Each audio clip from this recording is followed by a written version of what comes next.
I'm on a journey to find peace within my life.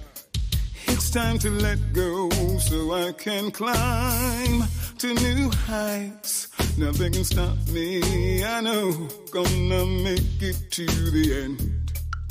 Love is on my side, and I'm sure I'm gonna win. I wanna know the truth. I wanna know the truth. I wanna know the truth. Can you tell me? I wanna know the truth. I wanna know the truth. I want to know the truth. Can you tell me?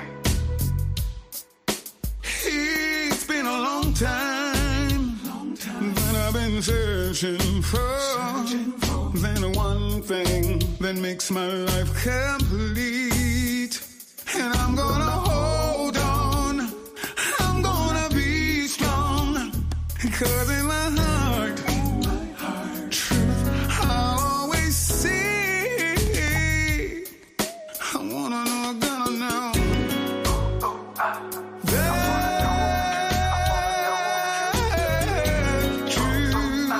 Can you tell me? I wanna know. I wanna know the truth. I wanna know the truth. I wanna know the truth. Can you tell me?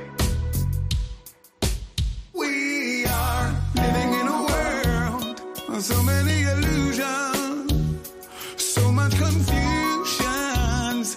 I need a strong foundation, the pearl of truth that separates the dark from light, from day and night. Help me change and sacrifice the wrong Check. from the How can I find the truth? Let me count the ways. I can focus on my ancestors to brighten up my day. I can listen to a sage or an elder's wise word. Try some deep meditation where the Most High is served. Because the truth is beautiful, like children playing in the park. Or inside of rhyme ciphers where genius is spark. Be the dark, the light, and all the time that's in between. And you can find mad truth inside a trance states and dream. Listen to that little voice if he telling you for true. And with a bit of divination, show you what you gonna do. Whether it comes abstract or the stone hard fact. Cause if it comes from God, it be the truth. That's that. Yo, no need to question. Just learn the lesson. And ain't no stretching cause it's truth we're manifesting. Like what? Like what? What? 1, 2, I wanna know Can the you truth. tell me? Can you let me know? I need to know the truth. Can you tell me? I really want to know the truth. I wanna know. I gotta know. I need to know the truth. I wanna know. I gotta know. I need to know the truth. I'm on a journey. I'm on a journey. I wanna find in my life. Yeah. Nothing can stop me. I'm gonna make it to the end. Love is on my side, and I know I'm gonna win. Oh, I wanna know the truth. I wanna know the truth. Can you tell me? You know we're going to win. You know we are going to win because the truth will always win in God's time. Hetzipu, peace and blessings. Welcome back to Kamitic Legacy. Delighted to be here with you again tonight. All right, I see the webinar room is filling up here. We have over 500 people registered for tonight. Exciting topic. And we are live on Kamitic Legacy's Facebook, on Kamitic Legacy's YouTube page, as well as AAPA. Ra Un Nefer Amen is in the house. We're on his Facebook page, and we are also live on Instagram. So I want to welcome you all wherever you are joining us from. And it's my honor and pleasure to introduce some of you in a few minutes to an incredible person who has made a tremendous impact on our community and on the world. So if you are meeting him live for the very first time, put a one in the chat for us. Let us know. We want to welcome everybody. I've been so fortunate. I've known him for most of my life. And some of you might be seeing him for the first time. You may have read his book. All right, Nancy, I see you. All right. Okay, Nasonia Parker, welcome. What city and state are you from? Anthony Harrison. Wow. On Facebook, we have Charles Alonzo Nixon, very first time. Anthony, first time. Ronald, first time. That's incredible. All right, Carlos, 10 years. I got you beat a little bit. Cynthia, welcome. First time. We got Detroit, Michigan in the house, Newark, New Jersey. First timers. Darius, the very first time. Solomon. Yeah. I get excited because the first time I read one of his books, I trapped a friend of mine in my room. I'm so excited talking about this incredible Kamitic spirituality and the rebirth of it in our day and time. And some of you are experiencing that on the daily. First time we have Dante the poet. Okay. And you read METU NETER 1 and 2, and you put absorbed. I heard that.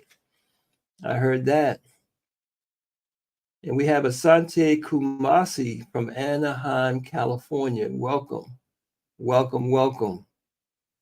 Kabaku in the house from the Kakalakis. All right. Beautiful. So the room is filling up. And what a powerful subject matter we have to talk about tonight.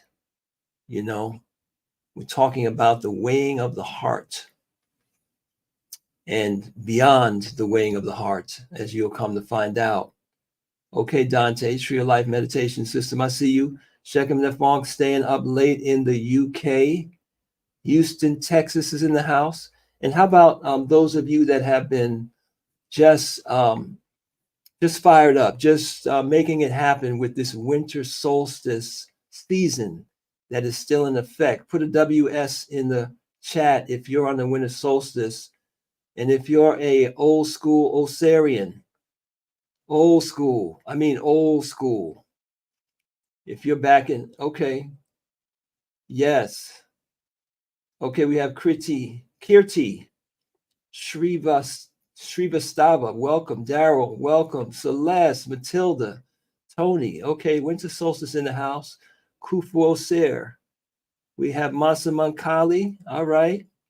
Edwin, Jenny, Nuomu, and Monty. Boy, it's very gratifying. We have about 1,600 people in this course. Thousands and thousands of repetitions of the meditations are going on every day. I know this is impacting the world. All right. Oh, we got old school in the house. Sheka Ma'ati, Keparonk. That's old school. That's Netter New time, right? Ernestine on the winter solstice. Okay, Sherry. Carlton's on the winter solstice. 1998. Arishat. Going back. Beautiful. All right. Well, welcome everyone. You know, tonight we're talking about the Utchau METU and the Utchau METUT. And it's so timely because if you can think of one image, right? One image that awakened you to Kamitic spirituality, one image that you see all over the world, right? though this is our ancestral culture that is 5,000-6,000 years old. It's what the image of the weighing of the heart, right? The image of the so-called judgment scene that has echoed down to us through time, through the millennia. I can remember the first time I picked up a book on Kamitic spirituality. Actually, it was the book of the dead, actually. And I just felt something move, like something was familiar to me. Put some stars in the chat if that was your experience, right? I had read other spiritual books. I had seen other, the Bible, the Quran, things like that. But I felt something very familiar. I see you, 1990, Bernice. Set New, you know what I'm talking about, right? Osar Vishnu, you know what I'm talking about. Ramu, Nancy, right? It was like you were remembering something. I remember distinctly thinking, I don't know what this means, but I know I've seen it before.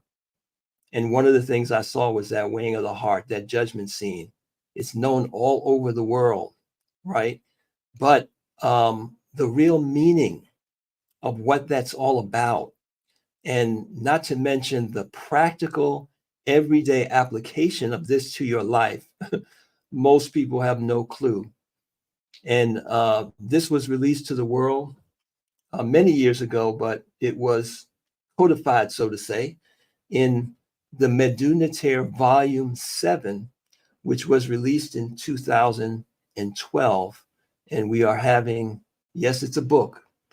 We are having a re-release of a 50th anniversary edition coming up in a few short weeks.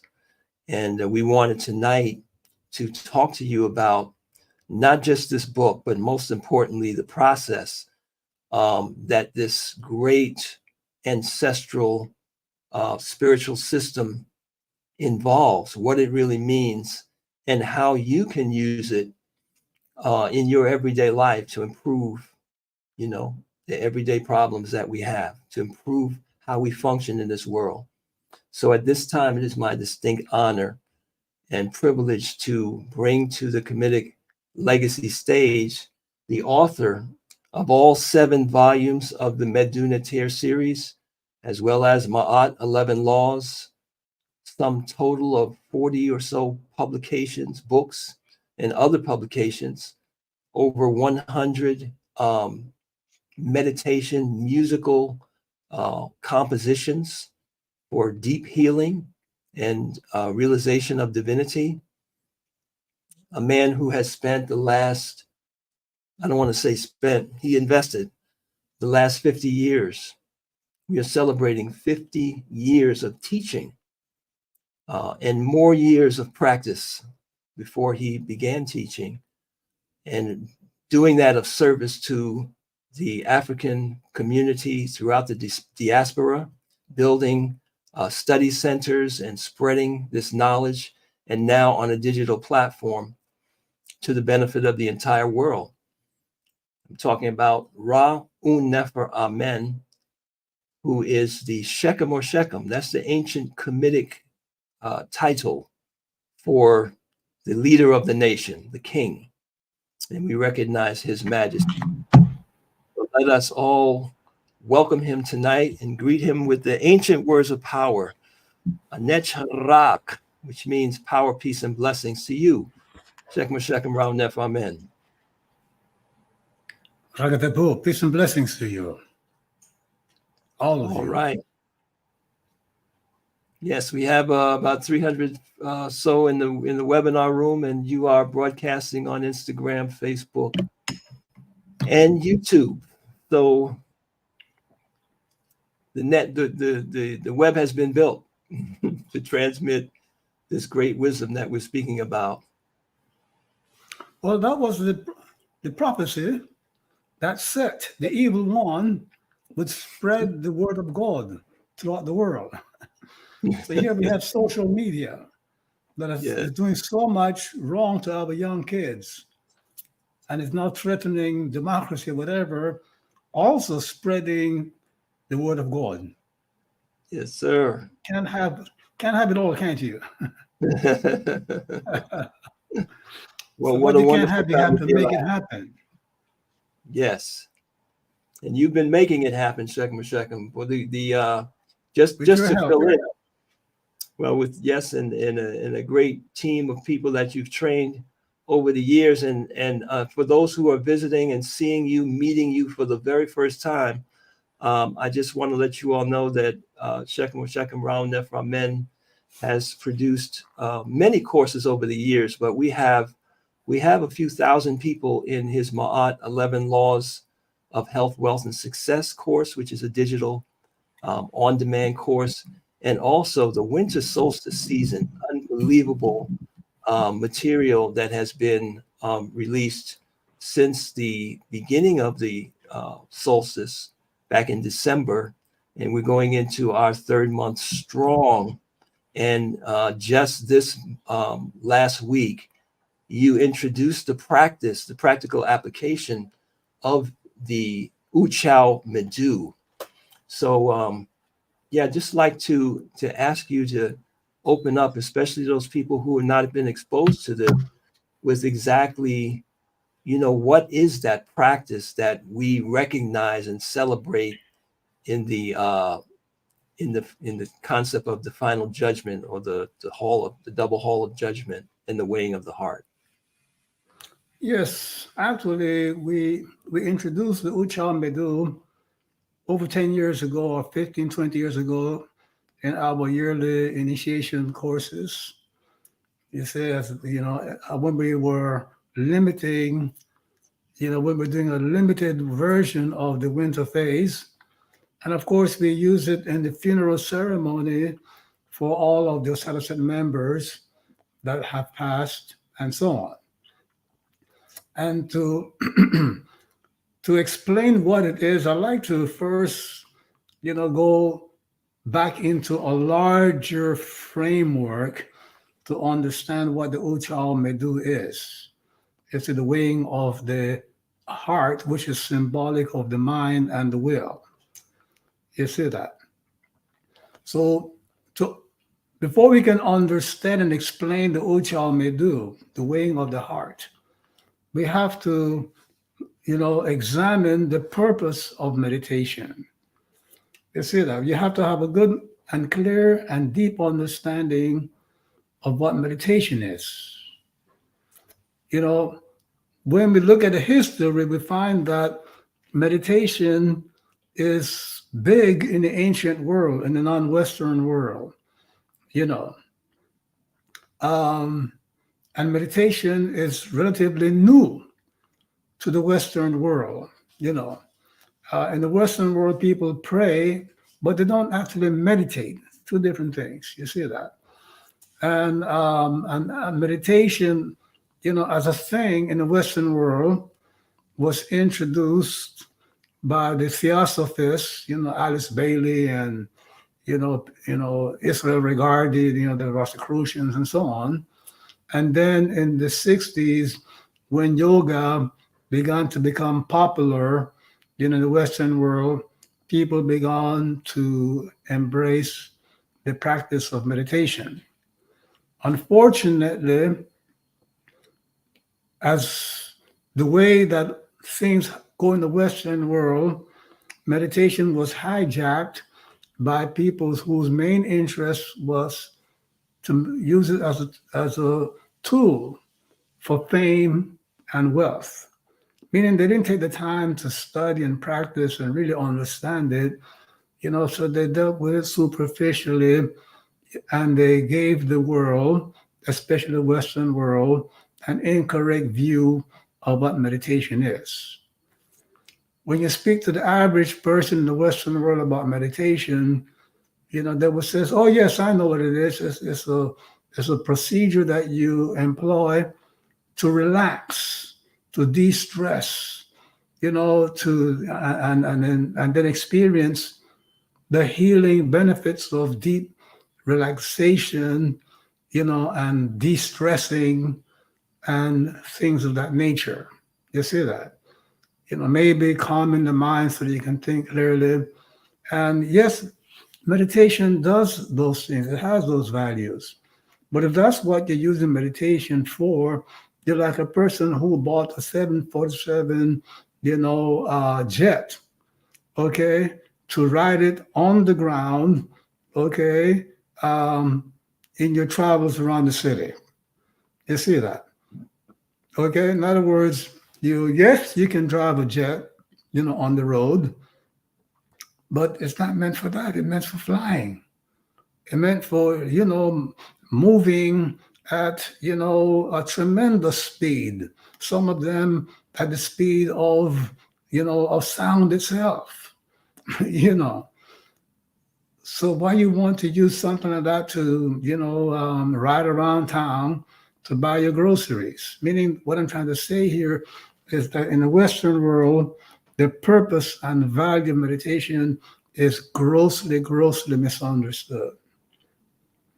When you go into the ancient and non-Western practices of meditation, you will find that people in their meditations have a purpose and a theme.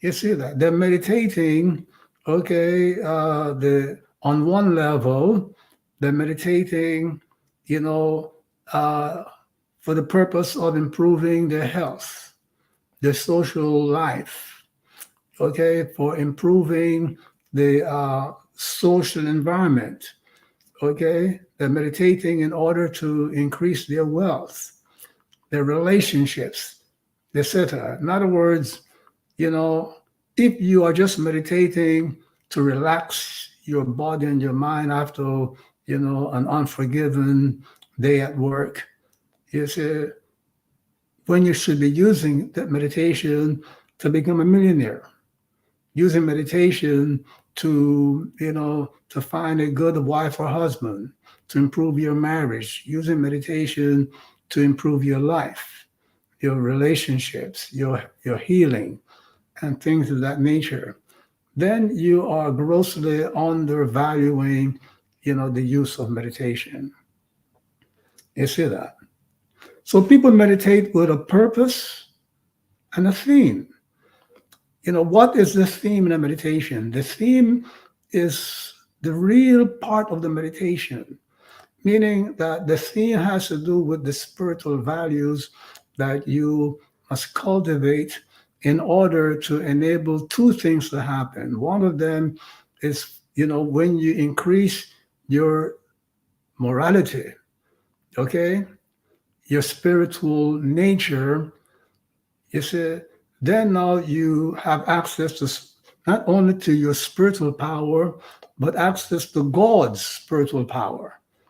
You see that? Two things that you want to be successful in life is to use your spiritual power, just not your mind, your psyche, and the extension of your mind, computers and machinery, whatever, extension of your body. You have a greater, source of power, your spiritual power and God's spiritual power that you can leverage. But you must, increase your morality. You must rise above the lower part of your being.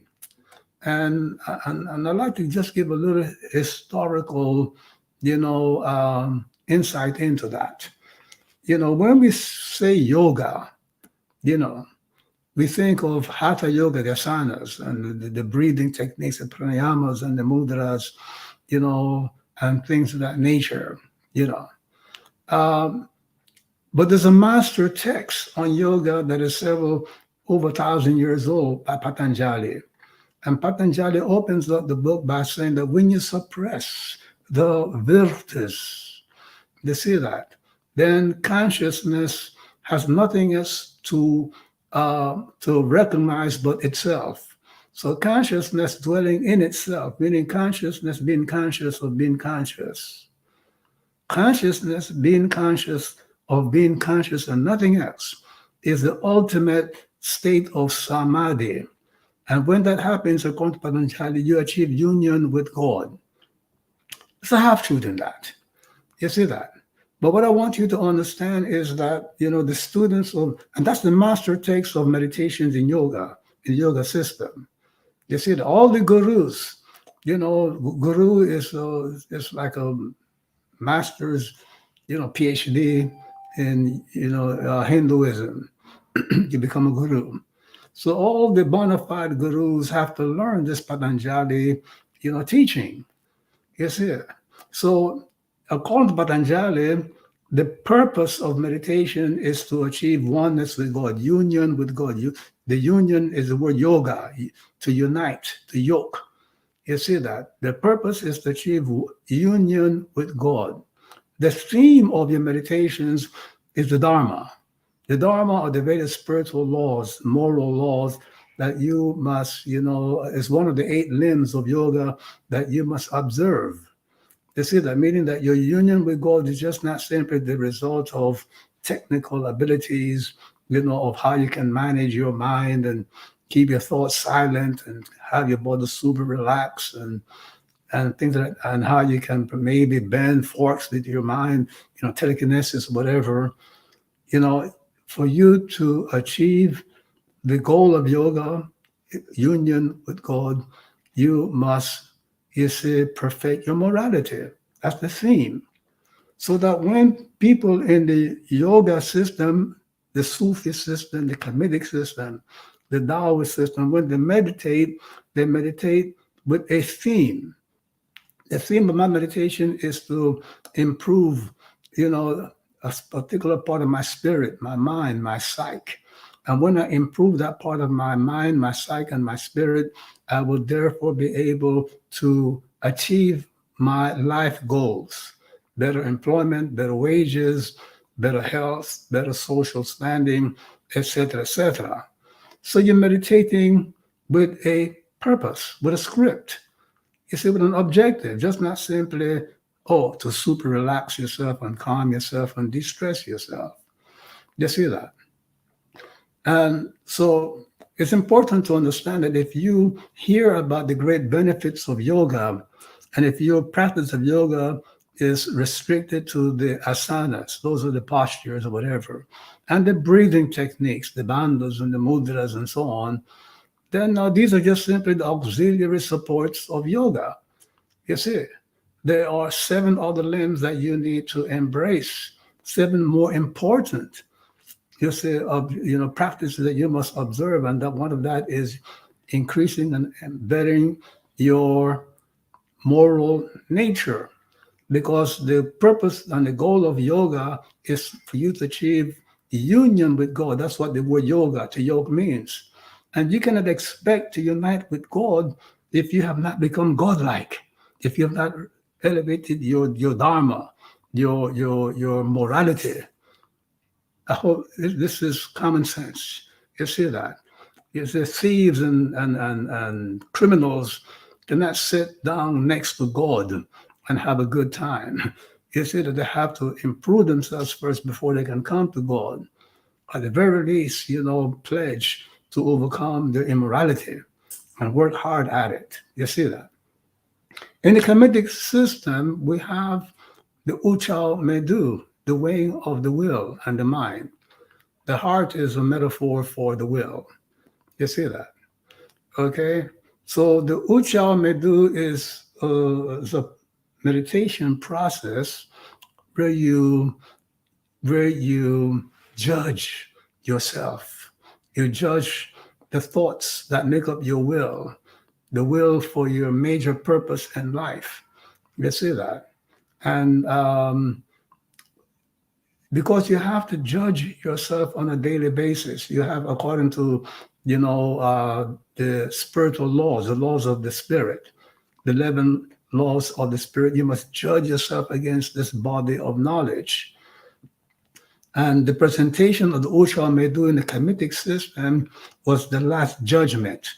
You see that? Meaning that in ancient Egypt, in Kemet, life on earth was a meditation project, a spiritual goal, a spiritual project, where the purpose and the goal of this project was for you to become an oser, a divine woman or a divine man. You see that? Meaning you must transcend being human and being, divine, a divine entity. That's the goal of your meditations. You see that? You see, now the theme inside, this phenomenal goal, are using the laws of the spirit, the 11 laws of the spirit, as the means of, purifying and perfecting and awakening your spiritual abilities. You see that becoming moral and godlike, so that at the end of your life, when you're judged, you see, where you go to a judgment, as to whether you have lived these laws or not, it will determine whether your life, from the moment you die to your rebirth, your next time you come back to earth, will be in a good place. Will you rest in peace? Will your in between life periods be meaningful and beautiful and uplifting? That is what is determined at the last judgment. But that last judgment is the culmination of judgments that you have throughout your life as part of your nightly and daily meditations, meaning that you do not wait till you die to find out if you are divine and godly. You need to find that out as you go along, each and every night. So the last thing you do at night, according to the Kamitic, meditation system, no matter what the meditation is, for whatever the purpose is, you have to look to see, you have to assess, whether you are making progress in increasing your morality. Because you want to be an Oser. An Oser is a divine woman, a divine man, a godlike being. You have achieved that divinity in whose image you have been made. You see that? Okay? So that is your goal as you are doing your meditation, whether it is to increase the 11 parts of your spirit. You see that? So even though the meditation, has an ultimate goal, getting a job, buying a house, improving your health or whatever, those are not the real goals.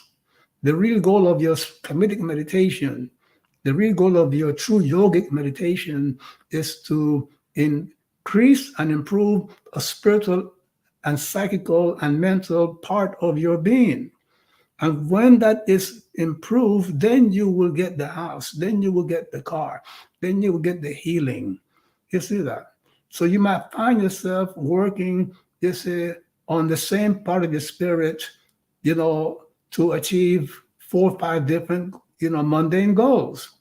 You're not working on getting money, you're not working on getting a house, you're working on perfecting, specific parts of your spirit, your mind, and psyche to get the house, to get the money. You see, the bottom line is that you're always meditating with a theme and a purpose, just not sitting down there emptying the mind. That's a misunderstanding of what Patanjali wrote in his book, the Yoga Sutras. So, to summarize what I've said so far, okay, the Utchau METU is a meditation system of self-examination to see, how well you have been doing, how you're coming along with your spiritual work. You see that? Judging yourself, your performance, so that, you will know, along the way what to tweak, what to fix, what to recommit yourself to, and so on. So Shechem, you're saying that this great depiction of this weighing that's taking place is actually a meditation process. It's not just something that happens automatically when we die. It's actually a process of a system of meditation. Yes, as a matter of fact, people speak about dying as we're going to sleep as a metaphor for dying. We speak of somebody goes to sleep, they die. It's like a sleep, and in a certain level, that's what it is. And every night when you go to sleep, your consciousness goes into certain parts of your spirit. You see that when you go through that non-REM period of sleep, your consciousness goes into the highest part of the spirit that you've cultivated, the 7th division in your spirit. You see that. And when you die, your consciousness goes to dwell in the highest part of the spirit that you have cultivated. You see that? So, so you need to cultivate and assess, you see, your growth. You see, you have to have a clear, objective assessment of how you're doing.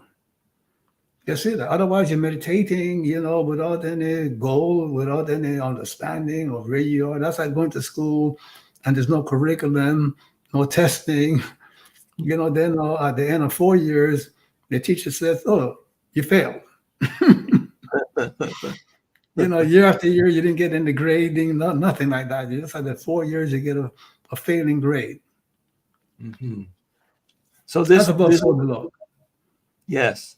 So this assessment, this self-assessment, how is it that we're able to make an objective? I mean, I think it's difficult for most people to be objective about our own performance. So you mentioned laws. Can you describe more what is this process of weighing, and how that meditation system differs from what we might be familiar with when we attempt to meditate? Yeah, well, it's a judgment process, right? And when you judge, and wherever there's a judgment process, the judgment must be, they have to use a yardstick.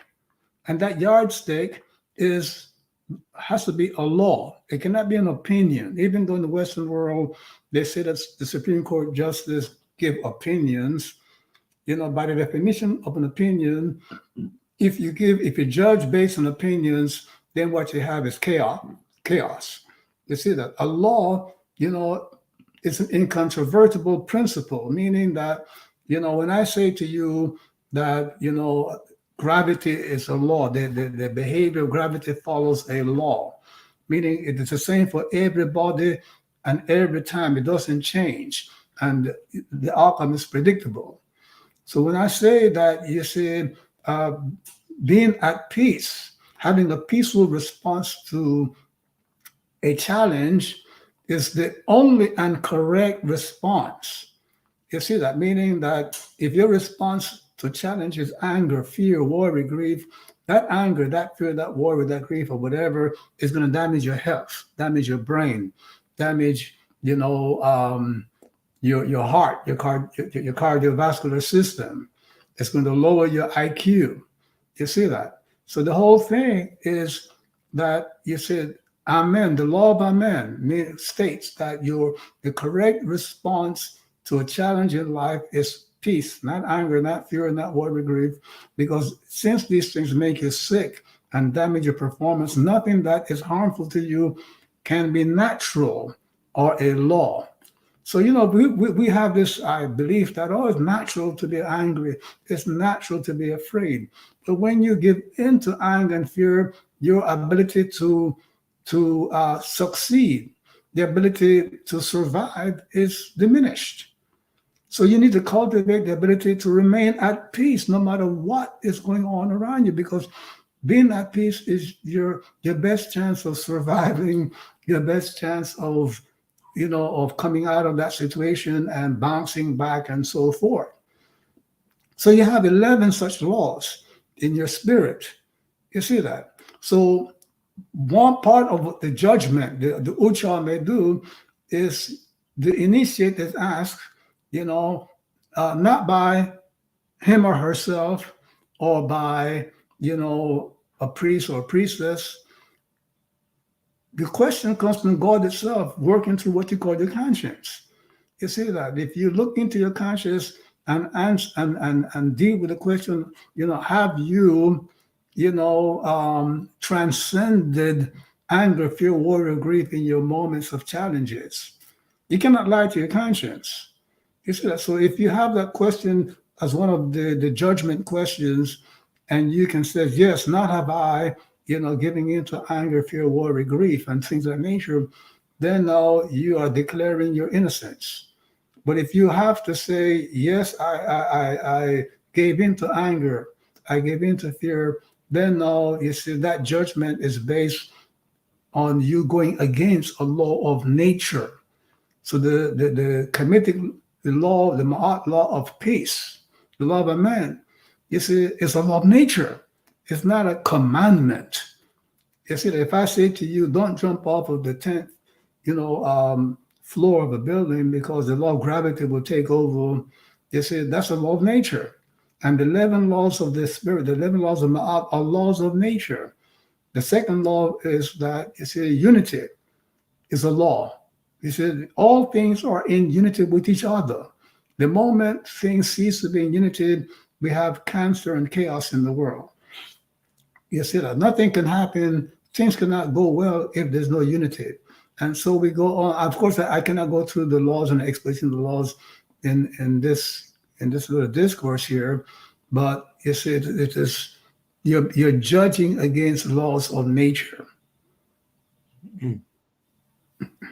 So Shechem and Shechem, many people, including I'm sure some of the new folks here and some of us who've been around for many years, have been convinced that if you say it's a law, a divine law, that we should remain peaceful, or we should remain at one with even people who do not seem to have our best interests at heart, they would say that they would find that very difficult to do.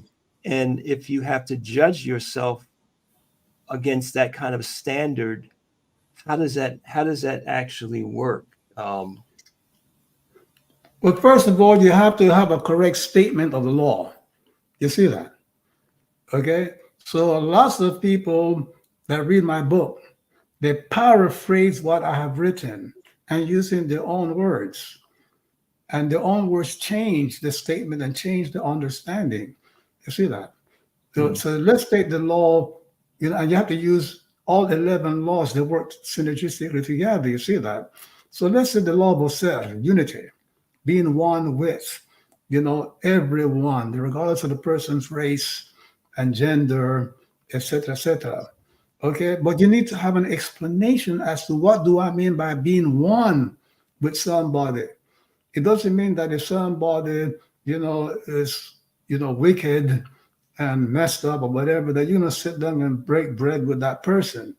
It means that you're not going to entertain thoughts of hatred and thoughts of fear against that person. You're not going to entertain, ill will towards that person.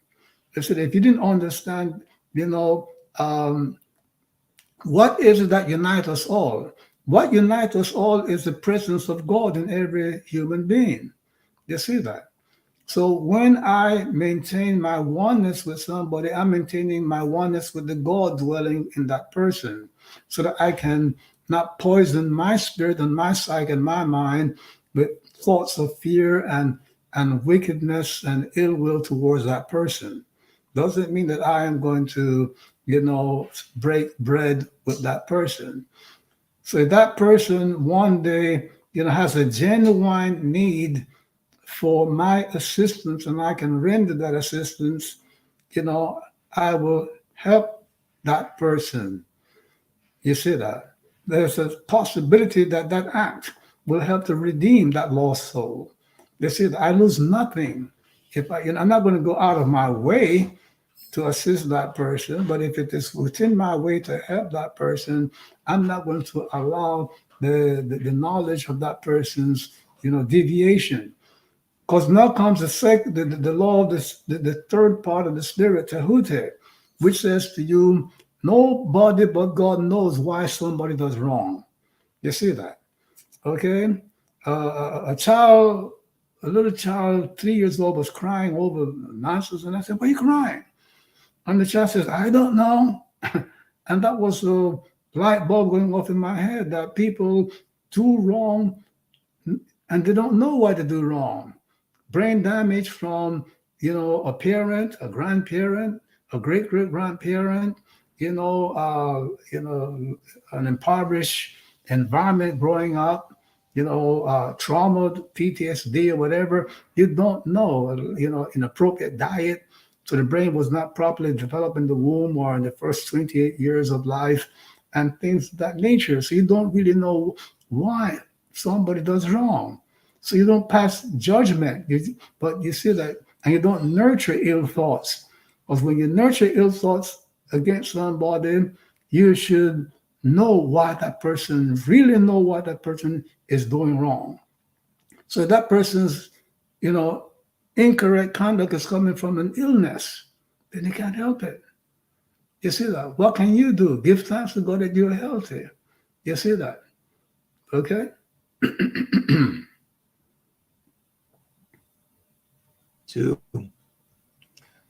So the Utchau METU meditation system, what is the actual process as we conduct that? Are we you're saying to analyze our behavior, or to look at our behavior, reflect on our behavior as it relates to these divine laws, and you're doing this with the awareness of God's presence?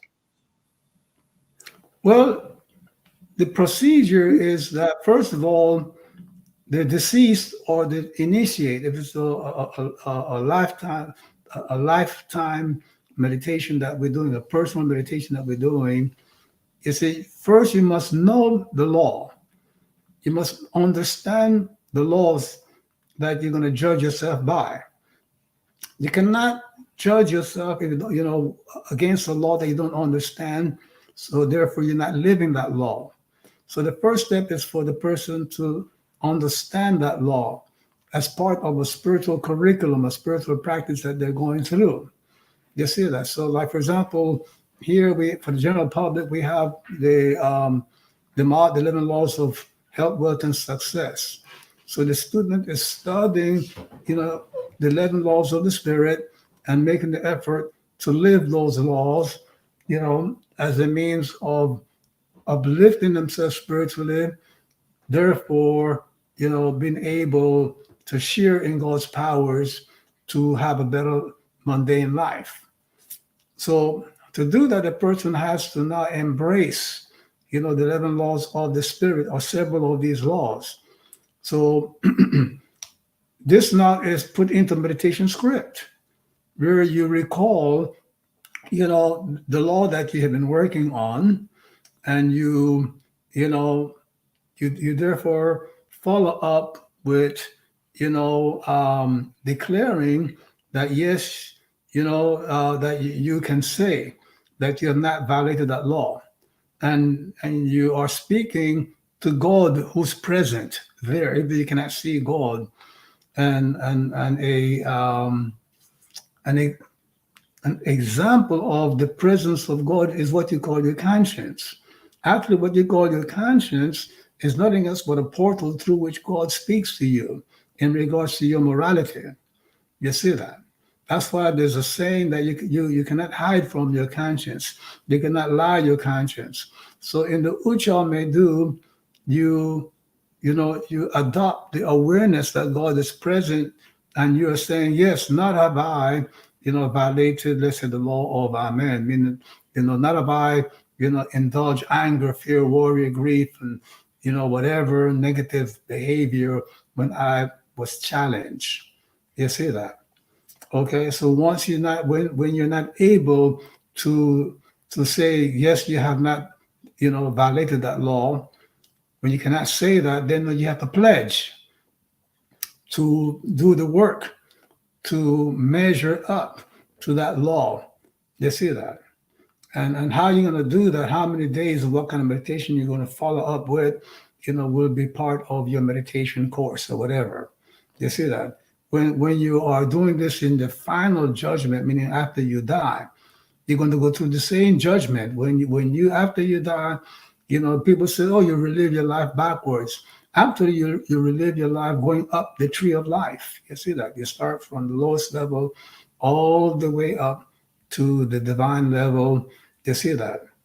Okay, because all of us, you see, before we come to earth, we are shown, okay, what our life on earth will be like, and how we need to respond to that, and what the laws are and the values are. So you now, you ask that question. You said in the meditation, you ask yourself that question, It's in place of God asking you that question, working through your conscience. You see that?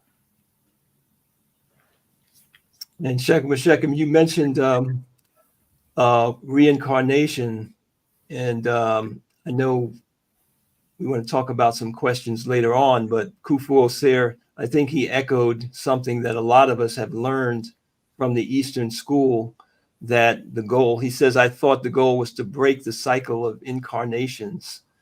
Can you share the Kamitic perspective on that and how that relates to this process of growing in our virtue?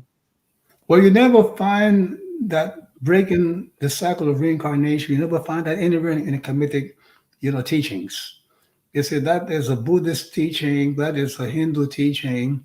You see that, and to understand that, you have to go do a deep dive into why do they want to break the cycle of reincarnation, and the answer is because Earth is a brutal place, a place of suffering, a place of a lot of negative things happening and creating, pain. And so you don't want to come back to that. But the thing is, there is a gross contradiction, in that, for the simple fact that, if you're doing your spiritual work, you will transcend suffering. You will be able to go through the challenges of life without suffering because you have mastered your psyche, you've mastered your mind, you've mastered your spirit. When you have mastered the parts of your being, you no longer will have a response of fear, worry, grief, and suffering. So once you have mastered, you say, and achieved the ability to be at peace and enjoy being at peace, meaning now you have mastered the law of happiness. You see that you can come back into this world. The world will cease. As a matter of fact, once you master the 11 laws of the spirit, you will be peaceful in every challenging situation, and you will enjoy being at peace, meaning you'll be happy. You see that? So when you come back, you will not suffer because you went out not suffering. You went out in peace. You see that? And there's a kind of pedestrian understanding of that. People say to everybody who dies, whether they did the work or not, and they earned it, they say, may he rest in peace. You see that? Okay? No, you have to achieve the peace, you see, while you are alive. You see, you have to master the peace and enjoy the peace in the midst of challenges. And one who has done that has no problem coming back into this world. So the gurus, you see, they contradict themselves. They betray that they have not mastered the ability to be at peace in the midst of the challenges of life. So those of you who are just joining us, we have a lot of people online and on our YouTube channel. We just want to introduce Ra Un Nefer Amen. He's a Shechem or Shechem. That is the leader of the Osar Oset Society. He's celebrating 50 years of work in spirituality and education of our people and the world in the resurrection of the Kamitic spiritual system. And we're talking tonight about the Utchau METU, which is the ancient Kamitic meditation system, which is known as the weighing of the heart. But as he's explaining, it's actually your will and your thoughts. Now, Shechem, you've been teaching this for many years. Have you seen miraculous effects in people's lives from meditation in general? And what role does the Utchau METU play in that process? Well, we're seeing, students in this course here, the winter phase, when, following the winter solstice, there have been a number of students who have, who are doing a meditation for the very first time, that came back and said how the young man in the last meeting we had on Tuesday this week here, young man came and said how, he started the meditation in December, and now he was able to buy a house. He was able miraculously to buy a house. You see that? And we have many people that are doing this meditation system for the first time, who have been able to heal themselves, give up bad habits, improve their social life, the testimonials. You have many people, and I'm sure that some of the people present will have testimonials that they might share. You see that? And in Osada said we have survived and grown for 50 years all over the world because these meditations produce effect. You see that we're just not doing meditation for people to be relaxed and calm and de-stressed. As a matter of fact, when it comes to stress, we have a stress-free for life course and book where you can make yourself free of stress. Imagine not having to have a stress response. You see that? Okay? To go through life where nothing stresses you, you don't have a stress response. You see that? So this is part of, the meditation system. Now, applying the Utchau METU, okay, we have applied it to many of the Osada students for the past 15 years or so in our initiation system. This is the first time we are going public. Actually, for the past, I would say, 2-3 years, we went public with it. You see, with, non-Osada members who joined, who took the course. But we didn't do a follow-up with them to get the testimonials. You see that? But for the people who are asking these questions, hang with us and you're going to find people giving you testimonials of how the Utchau METU, magnified the success of the meditations. You see that? It's not a separate meditation. It's an adjunct to any meditation that you're doing. You want to make yourself accountable to God for the work that you're doing to perfect your soul, to perfect your mind and your spirit. Mm-hmm. And we have a sister with us on YouTube that also brought up a point, something that you mentioned. In the process of this meditation, we use a meditation script, and we are achieving life goals like improving our ability to have a better place to live, or career advancement, or relationship, and so on. And she raises a point that you can be corrupt and get these things, as we well know. You can be corrupt and get money and a house and so on. So how does the Kamitic spiritual system look at the material side of life as it relates to our spiritual development? Yes, that's why I said earlier in this meeting here that the theme of the meditation is the real goal is not the things of this world. The real goal is your spiritual upliftment. You see that? If when I'm meditating on uplifting my spirit, uplifting my mind, according to the laws that govern the 11 parts of my mind, according to the virtues that govern my soul. You see that? And as a result of that, I can therefore, I would be guaranteed to get the things, that I need in this life. We never said that the only way that you can get things in this world is by doing these meditations. What we're saying is that what you want to do is that you want to enhance your ability to get the things in this world through uplifting your spirituality.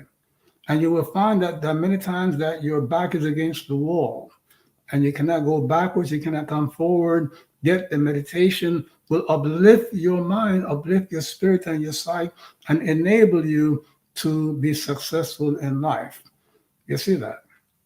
But the goal in life is to get things through spiritual means, not just to get things. The goal in life is to become an oser. That's why we explained to you, the cover of the book shows Heru wearing the red and white crown, meaning the crown of divinity. You see that? Leading the initiate, to the halls of judgment. You see? Meaning that, it is your spiritual upliftment that is the goal of the spiritual work. You see that? And if you ask yourself, well, why should I uplift myself spiritually? Well, one of the blessings of spiritual upliftment is you will be guaranteed a good life. You see that? Okay, and one of the things that the people who are corrupt and so forth that they do not get from this, the mundane accomplishment is the enlightenment and the inner peace and the inner power that true spiritual work, brings them. So what would be the difference in people's lives if they've acquired the same thing materially, but one person did it without cultivating anything uplifting or any morality, and another person did it by cultivating the Oser, by cultivating their divinity? What would the difference in their qualities of life be? Well, when you live a spiritual life and you are, you are spiritually uplifted, your morality, you are morally uplifted and so forth, you will have true blessings of true fellowship. You see that you have, an inner peace and the ability to achieve your goals. The people who are corrupt and things of that nature, who are living a corrupt life, they run into many other, problems with their health and their vitality and the well-being, even though they may have cars, et cetera, et cetera. We have, you had this guy here, Anthony Bourdain. You remember the chef, right? Mm-hmm. Where he had all of this success and things of that nature, ended up committing suicide. You see, he was tormented, and we have lots of people. Of course, we cannot go into people's minds to find out what's going on in them, but I know for sure that the majority of people who are corrupt and living a corrupt life, they're quietly suffering from inner torment. You see that? Mm-hmm. Okay? They don't have the true respect of people around them, etc., etc., and they are ridden by illness and things and no way of fixing it. You see that? And people have to understand that when you live a spiritual life, you are increasing you're enhancing the opportunity to have a successful life, a life where people respect you, a life where your inner thoughts and your inner feelings will be harmonious, contributing to well-being and wellness. Yes, second. That's very on time, because right now, it's not just right now, but there's a lot of people who are into manifestation, which is what they're calling putting to use the law of attraction, the law of so-called positive thinking and things of that nature. So how does the Utchau METU enable those abilities, or how does it differ from, let's say, a person that is trying to do their best to live a moral life, but they're trying to utilize creative visualization and positive affirmations and those type of things, but not quite the Utchau METU? Well, the thing about the Utchau METU is that it is based on you, making yourself accountable to God for doing the work to spiritually uplift yourself in order to get God's assistance, to sharing God's spiritual powers and God's wisdom to solve your problems in life. You see that? Okay, to solve your problems in a harmonious way, which is something that the corrupt person cannot get. The corrupt person cannot get help from God and wisdom to solve their problems and so on.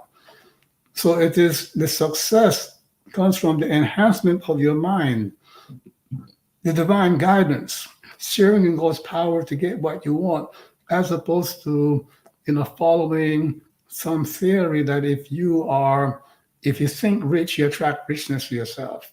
If you think success, you attract success. That's the so-called law of attraction, which is nothing else but a theory. You see that? Okay. The spiritual laws that we're speaking about here, are thousands of years old, that has been the foundation, of the building of the civilizations like ancient Egypt. You see that? By ancient India, by the Taoist, China, and things of that nature. And when we look at these societies that existed and survived for thousands of years, You see, and we take these teachings and bring them into our lives, we're able to rebuild, a healthy and successful community.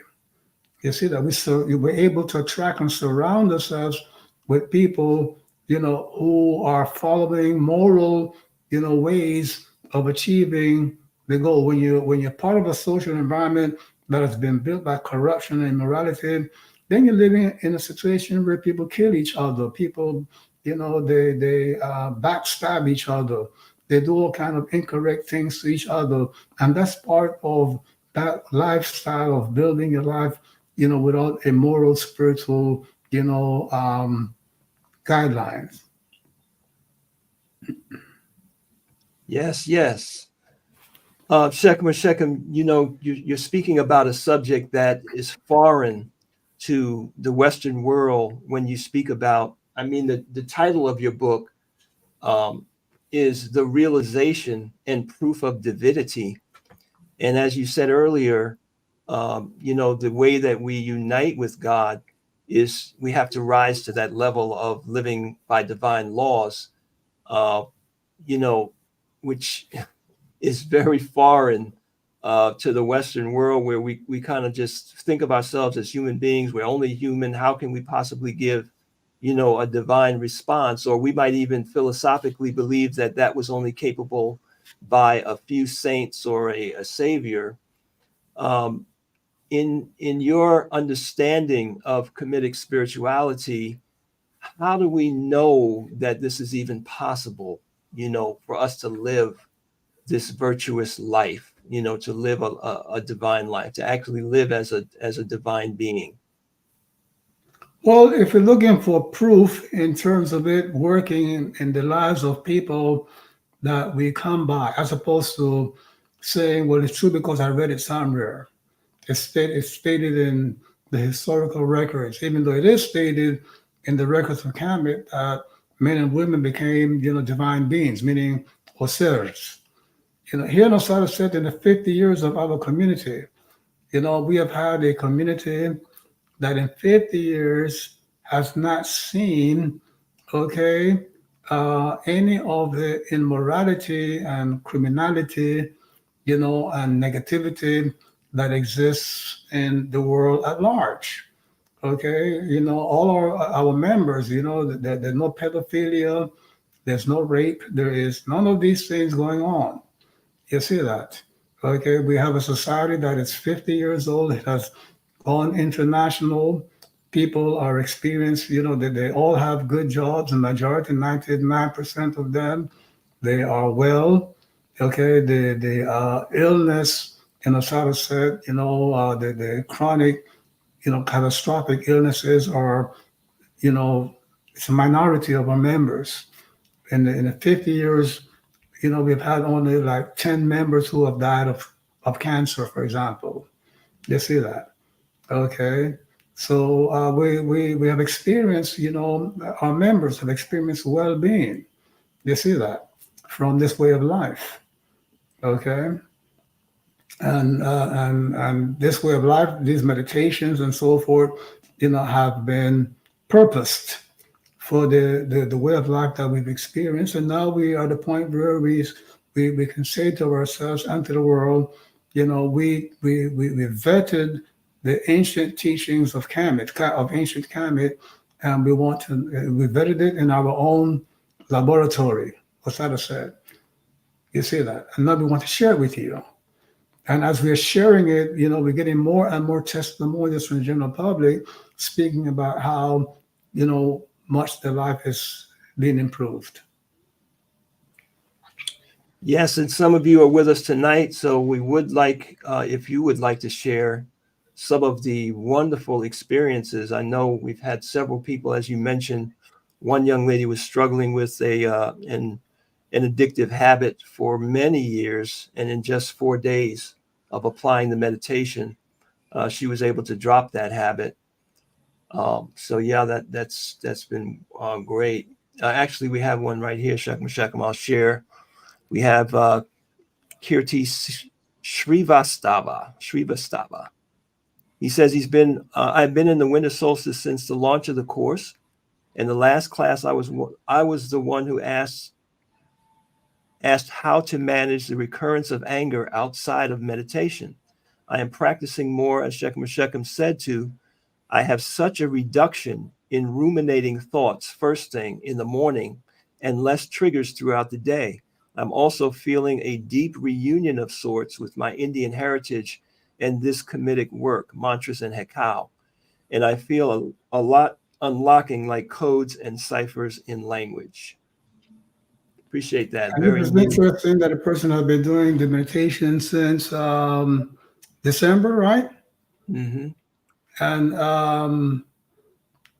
And this is when you stop and think about how much time and money people spend in psychotherapy and seeing clinical psychologists, you see, and for years they don't get this kind of results. You see that, and it's interesting that this person is able to see the unity between his Indian heritage and what we're teaching here, because you see, we're not here to replace other traditions. We are here to celebrate the wisdom of God that has been spread through the different spiritual traditions around the world. You see that? Mm-hmm. So Shechem, for people that are not as familiar with your work, this idea that ancient Kemet was, a society where the king or the leader was looked at as divine, and the rest of the people were not. You're dispelling that ignorance that's been perpetuated tonight.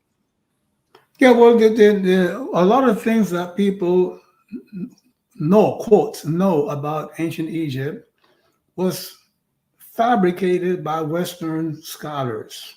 If we stretch the meaning of the word scholars.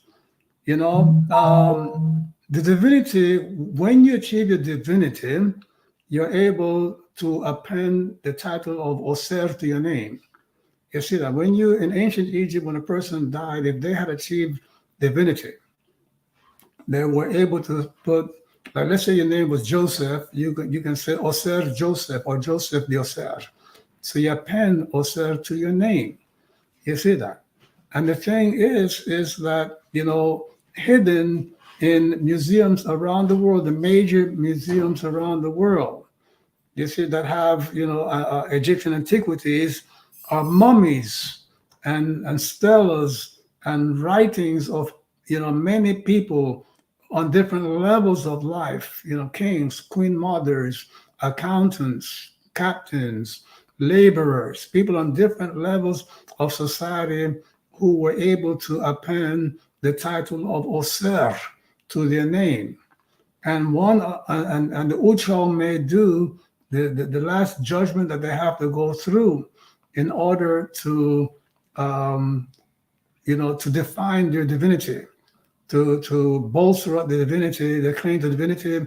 They had to go through the 42 declarations of freedom from sin, which the Egyptian scholars incorrectly called the 42 negative confessions. No, they were declaring that they were free of sins. If they not have I indulged anger, not have I indulged fear, not have I made anyone to suffer, not have I not have I did not help those in need. You see, you had to declare your innocence and your embracing of living truth before you could be declared an Oser, meaning a divine woman or a divine man. But that was the goal of the ancient Egyptian, to become a divine being. If in the Western world, your goal is to become, a paparazzi, to become a singer, to become, a president. But the thing is that those are not life goals. Those are the means through which you are going to achieve, do the work to achieve your divinity, to make those things happen. It's a difference. It might sound like a little play in words in there. I'm going to focus on becoming a divine being or increasing my divinity to make the things of this world happen. You see that? Okay? And which is a different approach to achieving your goals. You see that? Seeking first the kingdom of heaven, somebody once said. There you go. Yes, sir. And all of these things will be added on to you. Yes.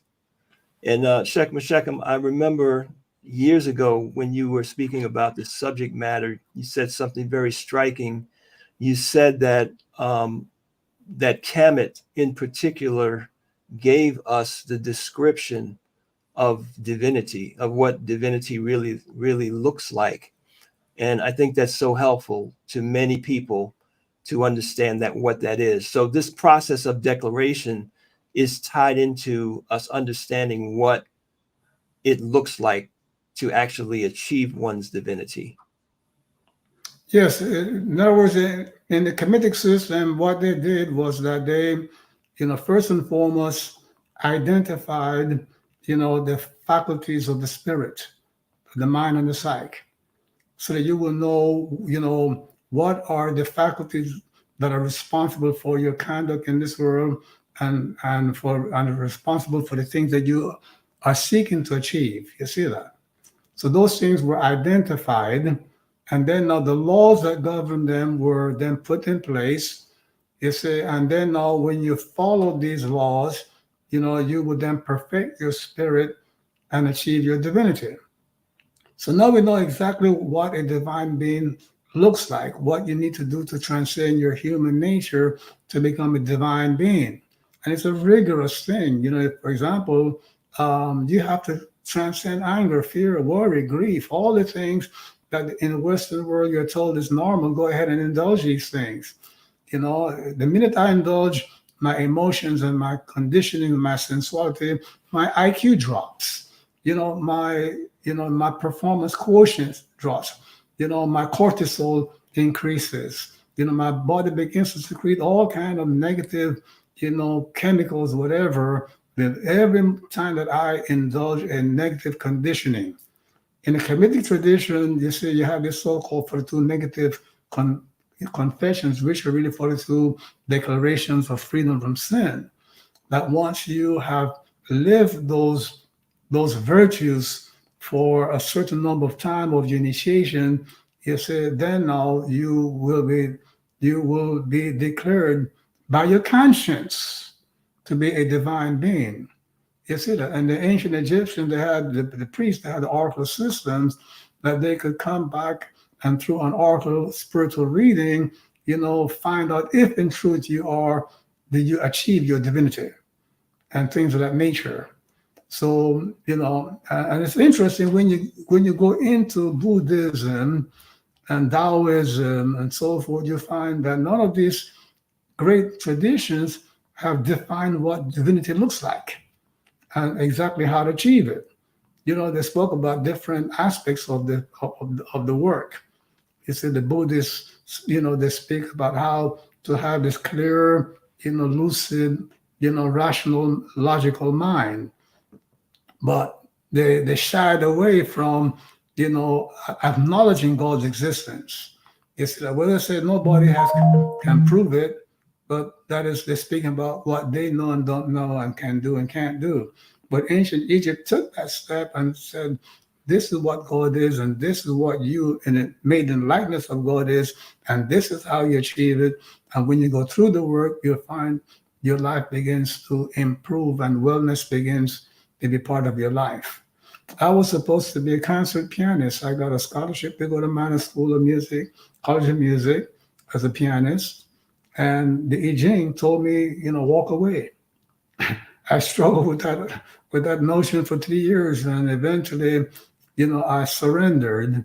And here 45 books later, the community, around for 50 years around the world, okay, is the result of me following, a book that was able to divine and predict what my life was supposed to be, what I was supposed to be doing with my life. You see that? So you have these beautiful techniques and tools in the proper spiritual world. And I said proper because there's a lot of people in this world, who are just looking for fame and wellness and riches, who will, take in the wrong directions. You see that? Yes, yes. So we have Edwin in the webinar room, and an interesting question, because when you speak about following, your conscience, and that your conscience is actually the portal through which God speaks to you. A lot of us have a guilty conscience, so-called, or he asked the question, can you destroy your conscience so it becomes, I'm not sure what he means by redundant, or does not speak to you anymore? No, you cannot do that.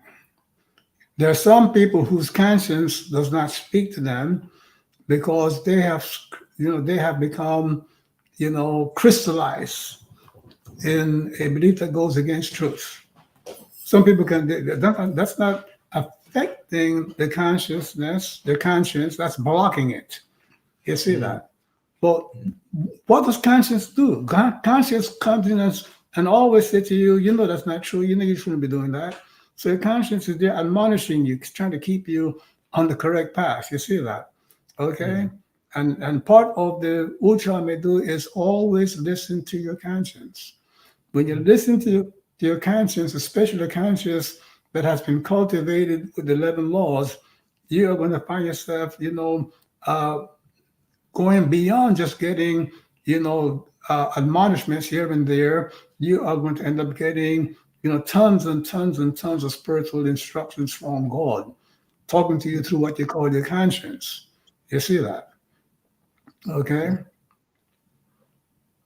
That's how I wrote all my books. Listen to the voice of my conscience. Later on, it says, let me explain to you the 11 parts of your spirit. Let me explain to you the words of power. Let me explain to you where you can go to retrieve these words of power, etc., etc. It comes to you through your conscience, but you have to respect it. You cannot silence the conscience, and you can block it. You can, do a firewall, and I'm not going to listen to it. Is it? But you shouldn't do that. So we have Gloria. She's on our one of our YouTube channels, and she says, "What's the difference between willing, ambition, and desire?" Willing, properly understood and properly expressed, is an intention to do something, to achieve something that is not motivated by your feelings, likes and dislikes and impulses. Desire is an energy that's pushing you to do something for pleasurable gratification. Ambition is also an energy that is pushing you to expand. You see that your sphere of achievement and things of that nature, these are energies, as opposed to willing, the will, which is the active aspect of who you are, your volition. You see it, your will. Okay, what you choose to do. To choose to do something is to act in freedom from emotional impulses, sensual impulses. So that's a spiritual goal that you want to achieve. You see that the Heru part of your spirit, you want to cultivate that, because whenever you're doing something, because an energy, desire, ambition is pushing you to do that, remember that energies have no conscience.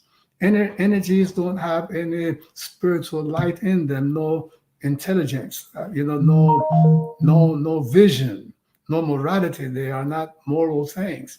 So desires and ambition can push you to do the wrong things. Your will can be cultivated. That's why the Utchau METU is the weighing of the will, because the heart spirit, the ebb, the heart spirit. You see that is something, a spiritual part of you that you need to cultivate and bring into your mind and your psyche, so that you can function, with full understanding of what is right and what is wrong. So that's what will is. But you must first understand what the will is, because there's a lack of understanding of what the will is in the world. And Shechem, what's the significance of the feather that the will, in this case, the symbol, the heart, is being weighed against? Yeah, in other words, you see, it's a metaphor. Weighing of the heart is a metaphor that grows and is expanded on different levels. You see, and in the graphic scene of the weighing of the heart, the heart is in one of the pans of a weighing scale, and in the other pan there's a feather of an ostrich. You see that? Okay. So what they're saying here is that when your heart is not weighed down by guilt, you see that? Okay, by indulgence in the wrong things, then this piece of meat there does not weigh more than a feather. Mm. You see that? That's the graphic metaphor for your heart is light, the lightness of the heart. You see that? Mm-hmm. And the feather of the ostrich, symbolizes Ma'at. So that's another poetical statement that your will is consonant and synchronistic. I'm not saying the right thing here with your living of truth. You see that? And we have Charlene. She's in the webinar room, and she says, if a family member or friend wanted to start the winter solstice now, is it too late for them? Well, if they start now, they will, and they complete those 21 days. They will be completing the 21 days right up onto the deadline. So start now will be like tonight, tomorrow, and they must do the work. Mm-hmm. There'll still be a benefit, and the following course in the springtime will, so somebody that started late, like tomorrow or the next couple of days, will they still have a benefit that they can take over into the next session? Well, when we put the spring course together, right, there will be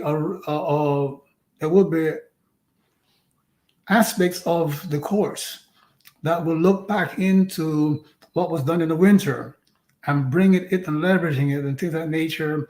It will not be quite the same, but knowing that people, missed opportunity, I will put in place a module into the spring course, things that people can leverage to kind of like make up. You see that? And because you see, the thing is that, everything has, all things in this world, is conditioned by the law of cycles. You see that?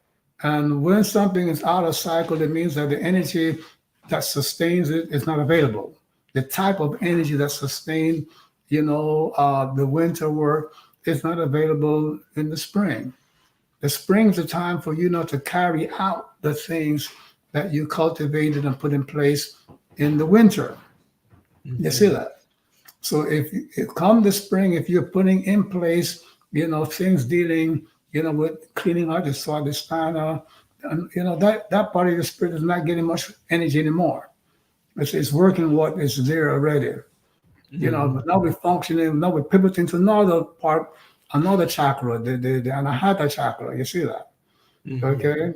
So that we can properly modulate, the ambition, gung-ho part of the psyche, to carry out the work to achieve our goals. You see that? So will the Utchau METU still have a relevant role throughout the rest of the year, or is it confined to the winter season? No, the Utchau METU is something that you must do as part of every meditation that you do in the rest of your life. You see that? And the thing is, in ancient, a lot of things from Kamitic, right, were written up and salvaged, you say, through certain stylized, paintings and things of that nature. So when we are in the process of recovering these ancient teachings from Kamitic, They did not write these things down in an instructive manner. You see, they presented it as vignettes and pictures, metaphoric, statements for, the people, because a picture's worth 1,000 words. You see that? So they left these symbols and these pictures, but also recover, the knowledge of what they mean and how to use them. And it's been taking a good 50 years for us to really understand many of these things. Fortunately, we understood enough of them, to make the 50 years, a blessed experience. Well, we have Kufu Oser, who says, I started in December. I did not get a house. I didn't get a car or a wife, but I thought I was feeling better overall until this week. I had a big setback as of this past Monday. Is it normal to have setbacks? Okay. First of all, you're doing something, to improve your divinity so that you can achieve your goals for this year. You see that? Okay. Now, the thing is that, setbacks, okay, are the obstructions that come up in life, the challenges that come up in life, okay, and you need now to apply the teachings, you say, of increasing your divinity or your relationship with God to navigate these setbacks. In other words, he's taking this course here, okay. The first part of the course, the first module of the course was, your sharing in God's omnipresence. You see that? Okay. The second part was, sharing God's omniscience. So you have a setback. Make your omniscience module, the class there, the omniscience class, the focus of seeking help from God and how you can rectify, and overcome the setback. You see that? Okay. And then make that the hub of doing now your God's omnipresence meditation, because the information that you need, can come from a person that you don't even know, and that's the omnipresence of God. You see that? Okay. The omnipresence from God can help you with your setback, you see, by bringing you people that can help you. You see, so see that happening in meditations. God's omnipotence, okay? You might find that just if you, look at, the rules that is given for sharing in God's omnipotence, you might find that you might awaken some power within your being, some talent within your being, some ability to rectify that setback. Setback is a normal part of everybody's life. Everybody has setbacks. You cannot have a life without challenges. Okay, and that is why God has made you peaceful by nature. When you cultivate your divine endowment of peace and master the ability to remain at peace while things are falling apart in your life, you will find that you will attract the ability to bounce back from these challenges. You see that? Spirituality is not to make life free of challenges. Spirituality is to help you, not suffer from setbacks, not suffer from challenges and things of that nature, and to help you bounce back. So do the omniscient part of the work. Ask God to help you. Do the omnipresent part of your work and see yourself helping others that they may come to help you. Do the omnipotence part of the work, okay? In order to see how can you be of service to God. You see that God might give you additional help. Do the Swadhisthana cleansing part of the work, okay? To rise above, any emotional response that you might tend to indulge as a result of this setback. This work that was given to you will enable you, done the right way, will enable you to hold on to your peace, and enjoy being at peace in the midst of this setback. You see that? You cannot expect to have a life that is free of challenges. Nobody goes through such a life. What we do want is to have the spiritual mastery of our psyche, our mind and spirit, to remain peaceful and enjoy the peace, which is what we call happiness. So for those of you who are here for the first time, or you're just getting familiar with this work, some of these terms you might not be familiar with, but they are not only explained, but we're given meditations in the courses that we're speaking about. That is the Ma'at 11 Laws course and the Winter Solstice Season course. We're here tonight talking about the re-release of a book that explains in detail and also gives you the practical application of this METU, this Utchau METU process of meditation by Shechem or Shechem, released back in 2012 and is being re-released shortly. So you can visit KamiticLegacy.com. I'll put that up again, KamiticLegacy.com. And you will keep your eye on there. You want to sign up for our email list so that when the book comes, is actually ready to ship, we can let you know. But we do have, several other books, including the Kundalini Yoga book, where he just made reference to the work to deal with one of your chakras, the Swadhisthana chakra. This Kundalini Yoga book details the 14 chakras that we have. And powerful winter solstice course, we actually were given meditations to help us with the practical understanding and application in our lives of the qualities of God, God's omnipresence, omniscience, and omnipotence.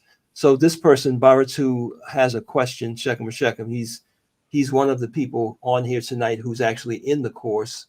And he says in the ritual, he's speaking about in the Utchau METU, are you to go through omnipresence, omniscience, and omnipotence, and then the Swadhisthana, all four for each session of failure to live a law?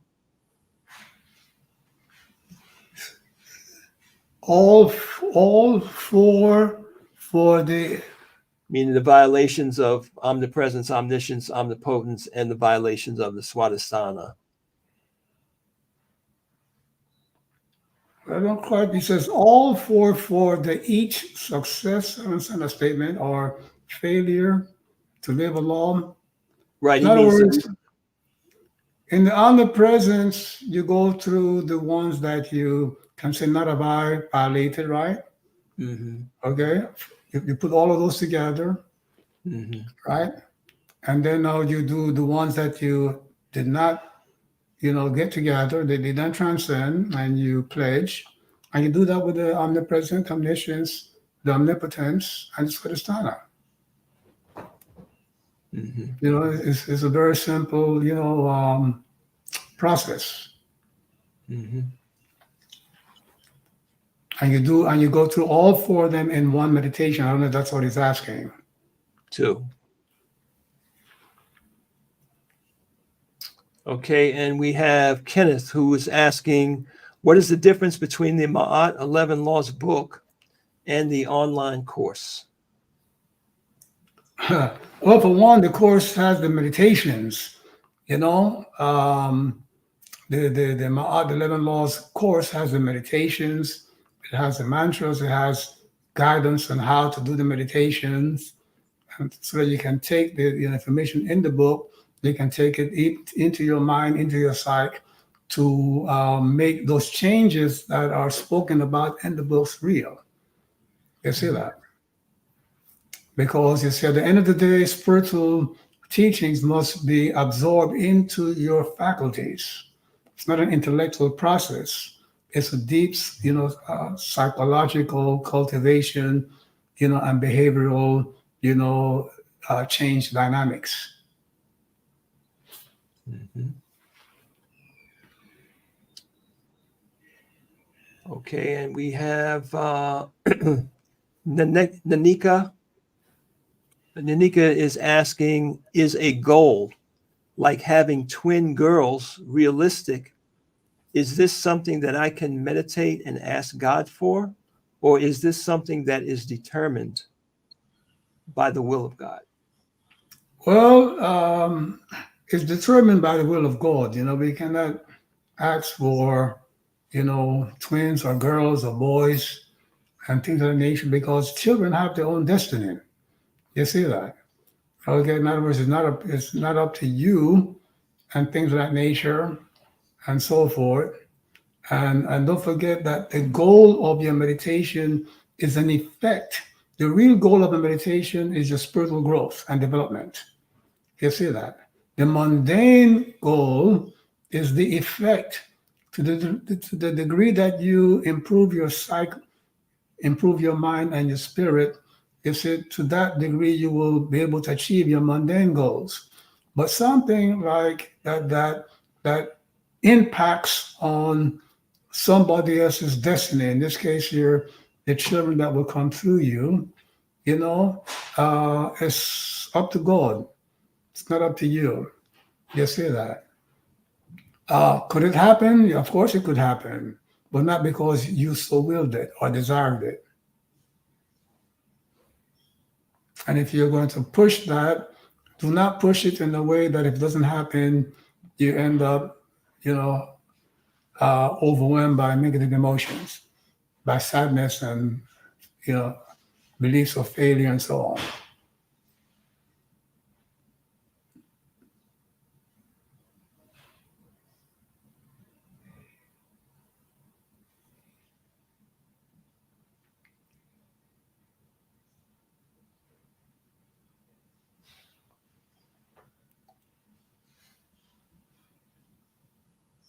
But, Tudama, Oh, I'm sorry. I'm talking off stage.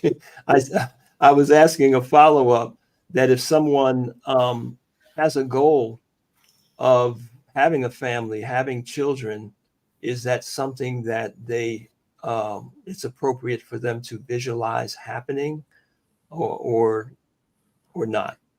but I guess you were offline when I gave the answer. Oh, okay. Yeah. All right. And we have Carlos Brown, The Health Teachings of the Ageless Wisdom.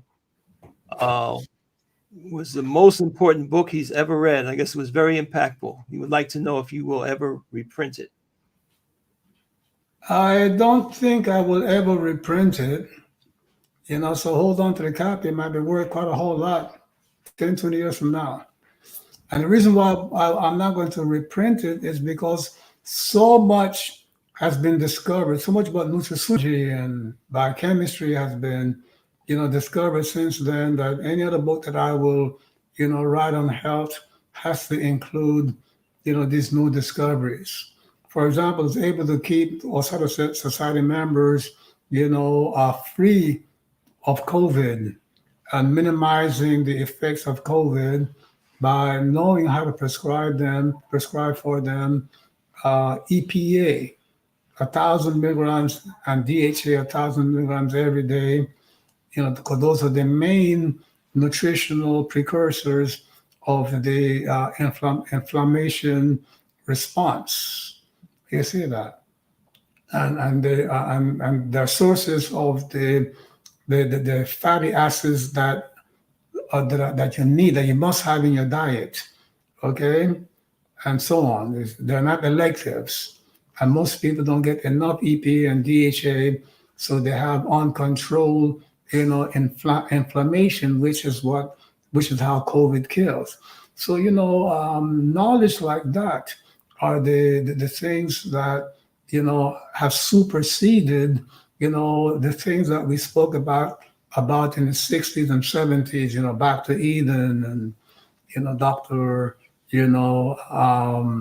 Kellogg and all of these people, the naturopaths. Biology has come a very, very long way. You see that. Our knowledge of Chinese medicine, has changed our outlook, our understanding of healing and so forth. So we need to update.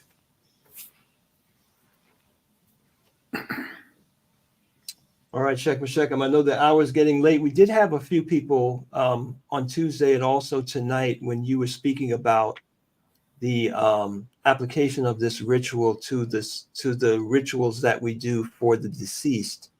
Ask if there were things that they could do for a child or a family member that had passed on.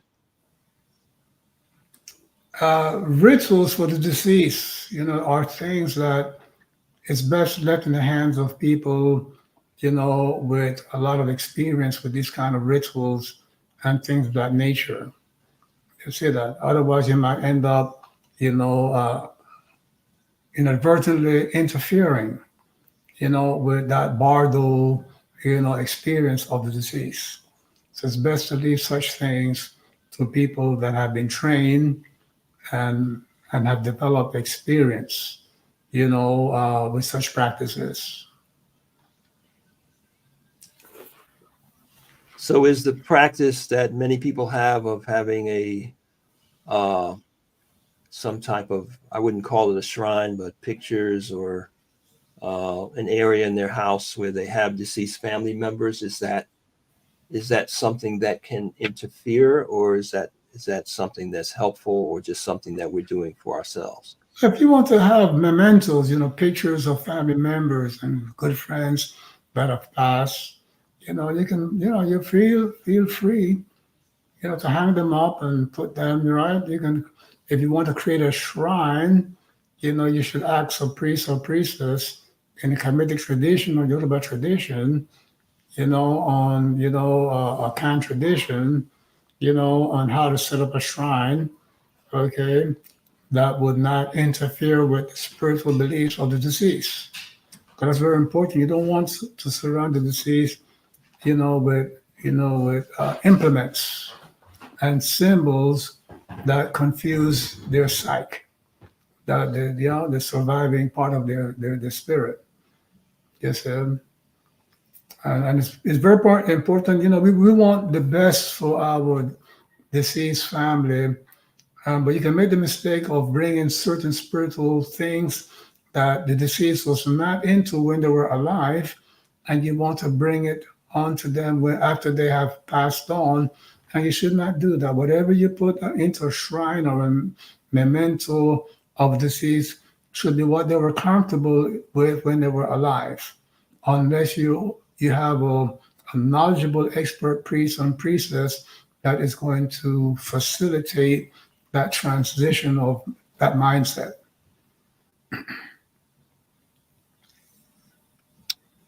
And Shechem, you mentioned on Tuesday about the Tibetan Book of the Dead and some parallels. In the Kamitic tradition, is there a belief or understanding that you can reincarnate not as a human being, but as an animal, as they have in those traditions? The Greeks, when they came into Egypt and colonized Egypt for a while, they propagated that nonsense. That part of Egyptian, beliefs was, that you come back into this world as animals or whatever, and they confuse, the second part of the so-called Book of the Dead, the Pertem. People call it the Pertem. I call it Nuk O Oser. You see, the second part of that book, where the deceased or the initiate, speaks about how they come back to earth and enter into the body of different creatures. You see that, okay? And what they were actually saying here is that it is the consciousness that has the freedom to enter, different bodies, different types of creatures, etc., etc. And they were really talking about the powers of consciousness, that has been released from the restrictive negative ideas of, identification with the human and with the body. So that the Greeks now thought that the Egyptian priests were talking about coming, reincarnating. And if you read that part of the METU NETER, so-called Book of the Dead, the Egyptian Book of the Dead, you find that they're not saying that. They're saying that now that they have that they've removed the fetters, meaning the human, constraining beliefs, they can now be free to travel through the 7, levels, dimensions of the universe, and come back, into different creatures and things of that nature, and even go into different stars and so forth. And that's really also the modern Egyptologists, they have this false belief that the ancient Egyptian came from this star, the kings came from that star, and they want to go back to that. So this, in other words, it's important to not let, other people tell your story, because sometimes they might even know the truth and they will do their best, to commit, spiritual genocide, meaning obliterate your culture by willfully, saying incorrect things about it. There is a translation of the METU NETER, so-called Book of the Dead, by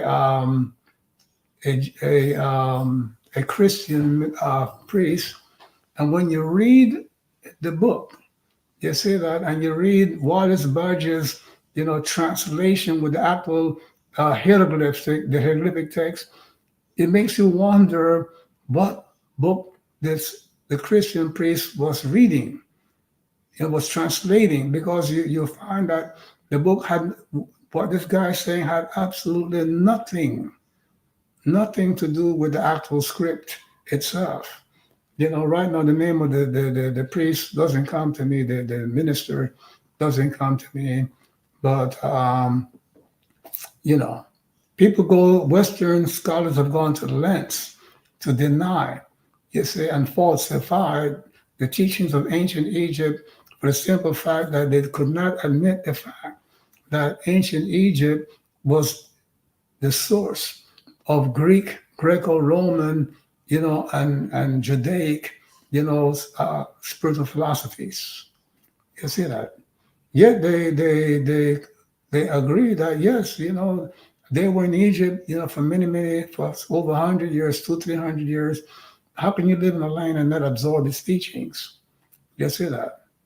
And that's where all these civilizations had their birth. You see that? Mm.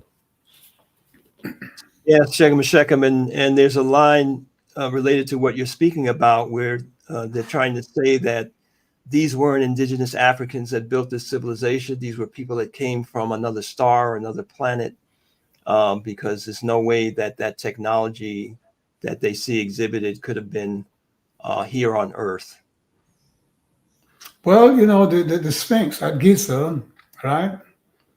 If you go back and you look at the picture of the Sphinx of Giza, even though Napoleon destroyed the nose of the Sphinx, part of the nose, you find that this is a clear, African person. The sculpture, of the man, part of the Sphinx, is an African person.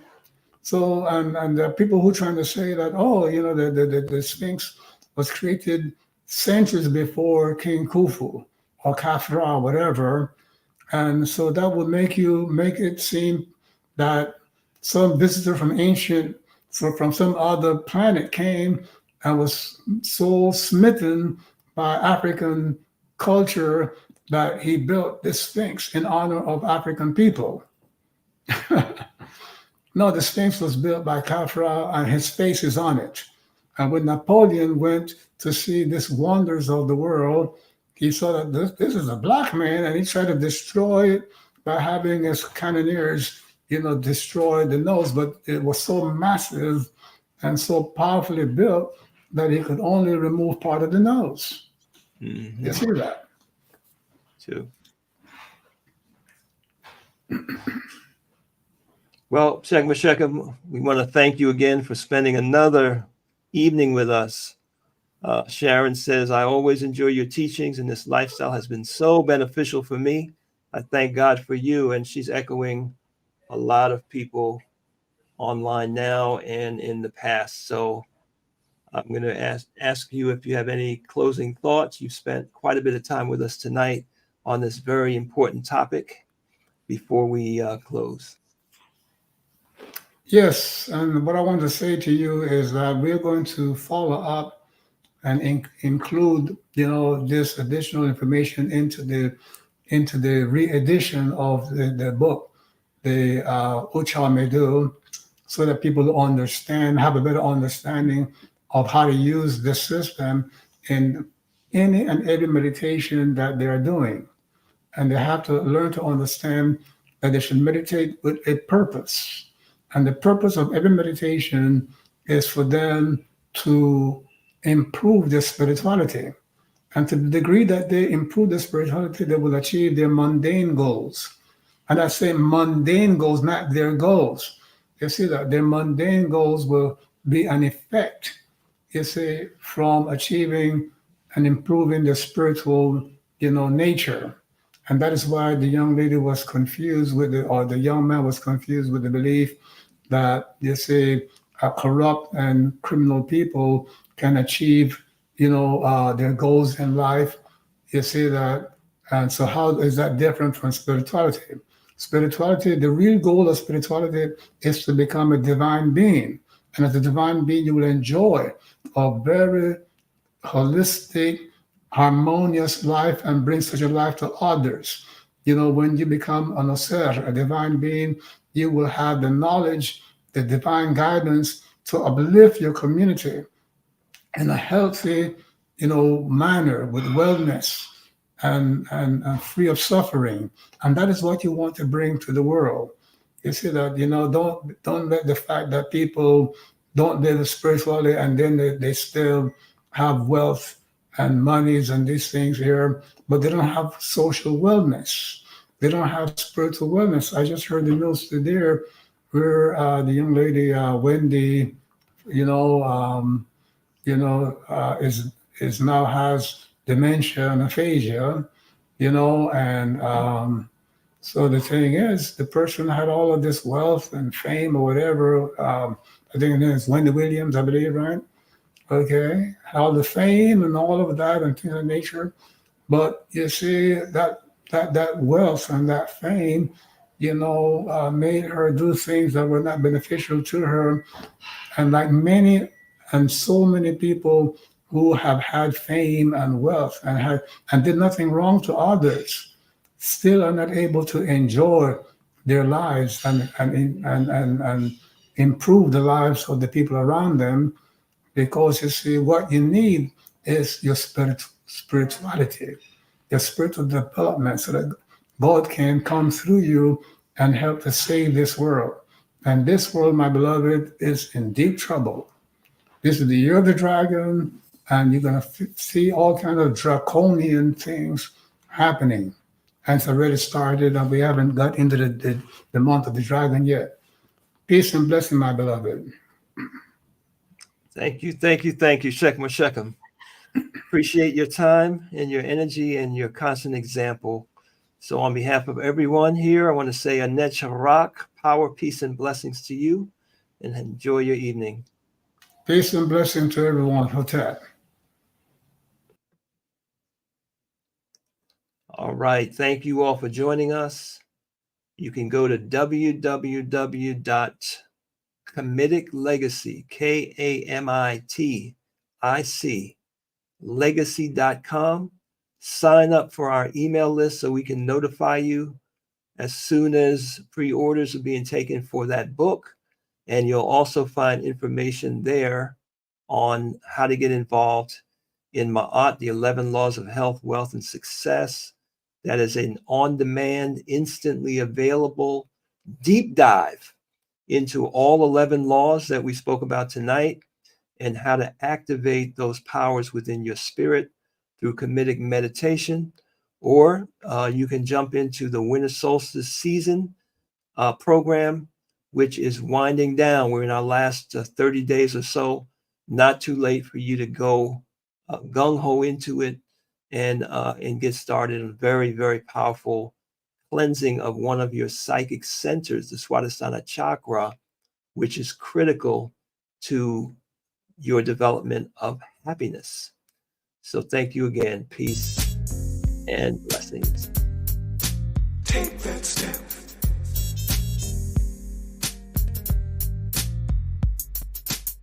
Over the hills, up the mountain, to the top, taking a step. No more spills from the fountain. We won't stop, taking a step. Take that step. Over the moon, over the sun, we will continue to take that step. Take that step. Over the moon, over the sun, we will continue to take that step. Yeah. Made it this far, we have to keep on. No one will stop us, taking a step. Flying to that stop, singing our song. Sweep away the dust, taking a step. Over the moon, over the sun, we will continue to take that step. Over the moon, over the sun, we will continue to take that step. Higher heights, moving on, stepping on, taking that step.